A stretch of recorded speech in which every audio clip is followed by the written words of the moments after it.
खेल परिषद में फिर आया धमकी भरा मेल। पिछले कई दिनों में कई बार धमकी भरे मेल आ चुके हैं। खेल परिषद अध्यक्ष को जान से मारने की धमकी का एक बार फिर से मेल आया है। इस वक्त की बड़ी खबर, अहम जानकारी आप तक पहुंचा रहे हैं। बार बार इस तरह की जो खबरें आ रही है, ये ईमेल भरे जो धमकी भरे ईमेल आ रहे हैं, ईमेल में पूरी जो जानकारी दी गई है बॉम्ब थ्रेट है।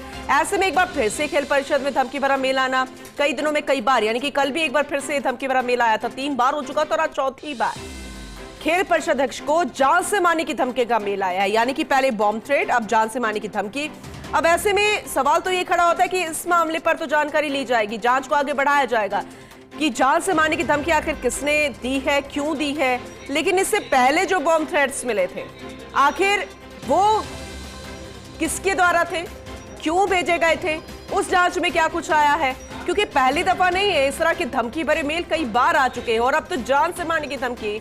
अब देखने वाली बात होगी कैसे सुरक्षा बढ़ाई जाएगी खेल परिषद अध्यक्ष की। और ऐसे में इस बॉम्ब थ्रेट के अलावा जो अभी धमकी भरा मेल है कि जान से मारने की धमकी मिली है, इसके तहत किस तरह की कार्रवाई होगी, ये जानना भी बेहद जरूरी है। एसोसिएट एडिटर नरेश शर्मा हमारे साथ जुड़ चुके हैं, ज्यादा जानकारी उनसे लेंगे। नरेश जी, क्योंकि खेल परिषद अध्यक्ष को अब जान से मारने की धमकी है, बड़ा गंभीर मसला है, ऐसे में इसे लेकर तो अपडेट दीजिएगा ही, लेकिन ऐसे में यह जानना बेहद जरूरी है, जो 3 बार बॉम्ब थ्रेट्स मिले थे, उस जांच में अभी तक क्या कुछ सामने आया है? देखिए पूनम, अभी भी कह सकते हैं भाग की 3 बात है। ये 6ठा ईमेल आया है। हालांकि ईमेल करने वाला बिल्कुल सिरफिरा है और उनकी धमकियों में कोई दम नहीं है, लेकिन बार बार धमकियां देना ये एक तरह से ये साबित करता है कि अभी तक इस बारे में कोई गंभीर जांच नहीं की गई है और जो भी धमकी दे रहा है उस तक जो है वो पुलिस पहुंच नहीं रही है। क्योंकि अब जो धमकी दी है, इस बार जो मेल किया गया है, उसमें खेल परिषद के अध्यक्ष नीरज पवन के बारे में लिखा है, मुख्यमंत्री भजनलाल शर्मा के बारे में लिखा है, उनको जान से मारने की बात कही गई है, जो धमकी दी गई है। हालांकि ये जिस तरह की भाषा है, जिस तरह का मेल है, उसे लगता है कि धमकी में दम नहीं है। सिरफिरे ने ये मेल किया है और सिर्फ अपना ध्यान आकर्षित करने के लिए मेल किया है। लेकिन बहरहाल जो सवाल है वो ये उठ रहा है कि हर रोज सुबह इस तरह का मेल आता है, लेकिन अभी तक इस बारे में तय तक नहीं पहुंच पाए कि मेल आखिर आ कहां से रहा है, कौन इसके पीछे है और कौन ये लगातार इस तरह की हरकत कर रहा है। पुलिस उन पर कार्रवाई क्यों नहीं कर रही है? बिल्कुल, ये पुलिस की जो साइबर टीम है उनका काम है। हालांकि जहाँ तक आपने नीरज पवन उनकी सुरक्षा की बात कही है, तो देखिए ये जिस तरह का मेल है, हम जो भाषा पढ़ पा रहे हैं, या पिछले लगातार ये जो मेल आ रहा है, तो लगता है कि इसमें कोई दम नहीं है ज्यादा।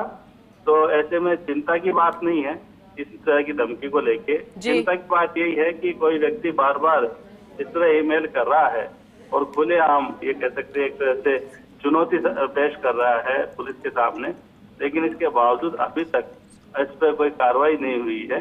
तो ऐसे में देखना होगा कि अब इस मेल के बाद में, जब इसमें खेल परिषद के अध्यक्ष का नाम लिखा हुआ है, जब इसमें जो है वो मुख्यमंत्री भजनलाल शर्मा का नाम लिखा हुआ है, तो क्या इसके बाद जो है पुलिस अब कोई त्वरित कार्रवाई करेगी और जो मेल करने वाला है उसको कहीं पकड़ पाके उस पर कोई कानूनी कार्रवाई करेगी? ये बहुत ही गंभीर है। ये क्या करेगी, अब तक क्या हुआ है, ये तो अभी तक साफ हो चुका है, क्योंकि ये मसला ऐसा है कि इसे बेहद गंभीरता से ही लेना होगा, सुरक्षा को और बढ़ाना ही होगा। लेकिन नरेश, ये भी छोटी बात नहीं है। कल 3 बार ऐसा हो गया था कि कल तीसरी बार था जब बॉम्ब थ्रेट फिलहाल मिला था, तो उसे लेकर किस तरह से जांच अभी तक जारी है, क्योंकि सामने डिस्क्लोज तो कुछ नहीं किया गया है। बिल्कुल आपने सही कहा, यही सवाल हम लगातार उठा रहे हैं और इसका जवाब देना पुलिस का काम है, क्योंकि खेल परिषद का ये काम नहीं है। ये पुलिस की जो साइबर एक्सपर्ट है जो इसमें जांच कर रहे होंगे, उनका काम है कि आखिरकार ये धमकी कहां से आ रही है, कौन धमकी दे रहा है। और जहां तक सुरक्षा व्यवस्था की बात है, तो आप देखिए कि SMS स्टेडियम का जो ईमेल आईडी है खेल परिषद का, वहां मेल किया जाता है और SMS अस्पताल को उड़ाने की धमकी दी जाती है। तो अपने आप में ये बताता है कि ये जो धमकियां है उनमें तो दम नहीं है। और जहां तक आपने सुरक्षा की बात की है बढ़ाने की, तो SMS स्टेडियम की सुरक्षा पहले से ही चाक चौबंद है, क्योंकि यहाँ पे जो पहली धमकी आई थी उसके बाद ही सुरक्षा चाक चौबंद कर दी गई थी और यहाँ पे IPL के मैच भी होने हैं। ऐसे में पुलिस घेरे में स्टेडियम है, तो स्टेडियम को लेकर कोई चिंता नहीं है। और हालांकि इसके बाद भी जो खेल परिषद का प्रशासन है और जो पुलिस है वो लगातार गंभीरता रखते हुए जगह जगह जांच है वो लगातार करती रहती है।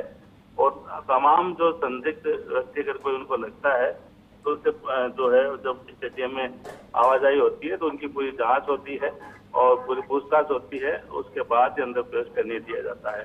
देखिए जांच इस दिशा में पुनः आगे बढ़ना चाहिए कि आखिर ये व्यक्ति है कौन, क्योंकि जो बार बार मेल आ रहा है अभी उसमें हैदराबाद में एक रेप का जो उल्लेख किया जा रहा है जी जी। और ये कहना है, अगर आप इसकी भाषा पढ़ पाएंगे खुद भी, तो ये कहना है कि उसकी तरफ ध्यान आकर्षित करने के लिए और जो है हम ये मेल कर रहे हैं। और उन्होंने ये भी लिखा है इस बार कि क्योंकि पुलिस जो है वो गंभीर नहीं है, बार बार मेल करने के बाद, धमकी देने के बाद भी, तो इसलिए जो है वो फिर से मेल कर रहे हैं। और साथ में जिस तरह से भाषा का उपयोग किया गया है वो काफी, ये कह सकते हैं कि इस तरह की भाषा है कि इन पर कानूनी कार्रवाई अब होनी चाहिए। ठीक है। क्योंकि किसी मुद्दे के प्रति ध्यान आकर्षित करने का अर्थ ये नहीं है कि आप किसी प्रदेश के मुख्यमंत्री को मारने की धमकी दे दो, आप एक IAS अफसर को मारने की धमकी दे दो, बिल्कुल, ये अपने आप में एक अपराध है। तो अब इस दिशा में कार्रवाई होनी चाहिए। बिल्कुल आपने सही कहा, आप नजर बना के रखिएगा, अपडेट हम आपसे आगे भी लेते रहेंगे। बहुत शुक्रिया विस्तार से इस जानकारी के लिए नरेश जी आपका।